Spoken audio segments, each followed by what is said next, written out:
Hoje é dia 12 de abril e eu quero deixar registrado esse sonho que eu tive, porque eu com certeza vou esquecer. A minha mente cada dia mais tem esquecido das coisas que Deus me entrega e eu preciso deixar registrado. Eu tive um sonho essa madrugada, eu estava em um navio muito grande, gente, luxuoso demais.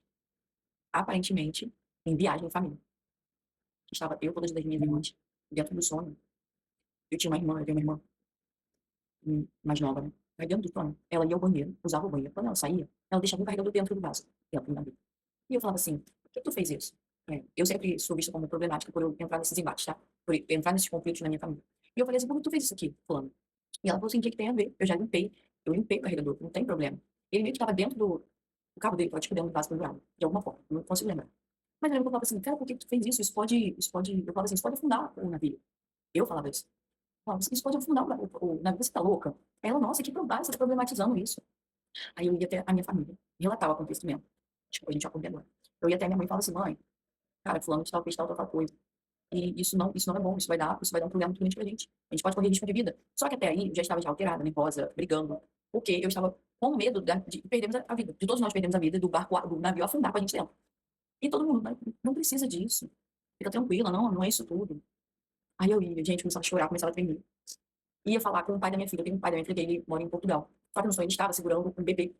E aí eu falo, cara, não é possível, você tá escutando o que eu tô falando? Ninguém tá escutando. Eu falo, ninguém tá escutando a gravidade. Só que nisso, todo mundo saía do navio e sentava tipo, na terra, né, em terra, ali, como se estivesse num porto, a gente sentava lá e ficava debatendo. Todo mundo falando, cara, não precisa você ficar assim, não tem necessidade de você ficar. E eu falando, gente, vocês não estão entendendo o nível da gravidade.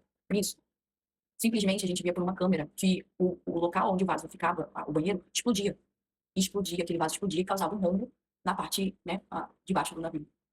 E eu falei, eu não avisei que isso ia acontecer, gente. Cara, qual era a dificuldade de só sentar e conversar com ela? Que isso ia acontecer. Simplesmente a gente tinha que ver o navio afundar. E aí eu lembrava que meu computador com os meus trabalhos estava dentro do navio, gente, eu estava em desespero. Eu entrava em completo desespero. E eu falava assim, e eu não sou uma pessoa materialista, tá? Eu não sou apegada. O que eu tenho, eu sempre entrego ao Senhor. Casa, carro, tudo, gente, eu não sou materialista. Eu, eu tinha um carro com meu esposo e a gente tá sem. E não é o fim do mundo. Pra vocês entenderem, eu não sou materialista, só que no sonho tinha algum outro significado que eu tô tentando entender. E eu falava assim, cara, por que que vocês não me escutaram? Eu avisei que ia afundar agora o meu notebook, eu gritando e chorando. Agora o meu computador com os meus trabalhos todinho. Tá lá dentro, afundou. Aí eu lembro pra ele e falava assim, filho, isso é tão supérfluo, isso é tão supérfluo.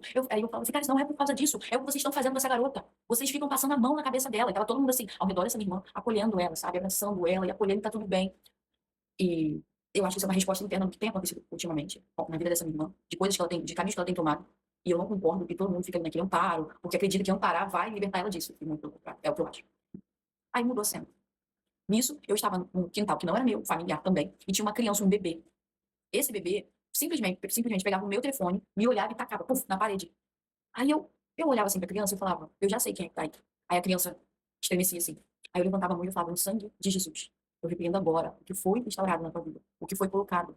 O espírito maligno começava a repreender e aquela criança começava a se debater. Se debater, o olho piscando. Gente, um bebê de 1 ano. 1 ano aquele bebê tinha. E eu repreendia. E alguém falava assim pra mim, ele teve acesso a não sei o quê. Era um menino, cabeludo, sabe, cabelo preto. Ele teve acesso a não sei o quê. E eu estava expulsando. Eu não era minha casa, não era os meus filhos. Eu estava em algum lugar. Num quintal muito sujo. Esse quintal que eu estava, muito, muito sujo, gente, muito sujo. Um ambiente, sabe, sujo, úmido, e a criancinha correndo pelo quintal. E eu simplesmente começava a arrepender, porque eu via na vida daquela criança que tinha possuído, porque ele quebrava o meu celular repentinamente, ele tacava com tanta força na parede que entortava, o celular ficava assim. E eu fiquei olhando aquilo e falei assim, não é possível. Não é possível. E ambos os sonhos, eu tive perdas materiais. Porque o inimigo está tentando, no sonho, atacar isso. Mas tudo que eu tenho eu consagro ao Senhor. Tudo que eu consagro ao Senhor. E glória a Deus por isso. É o Senhor que me dá, é o Senhor que me prospera, é o Senhor que me avança. Mas eu achei interessante porque o inimigo ele tá tentando estratégias diferentes, que é atacar, entendeu? As crianças. E é isso, eu queria deixar esse sonho registrado. Graças a Deus.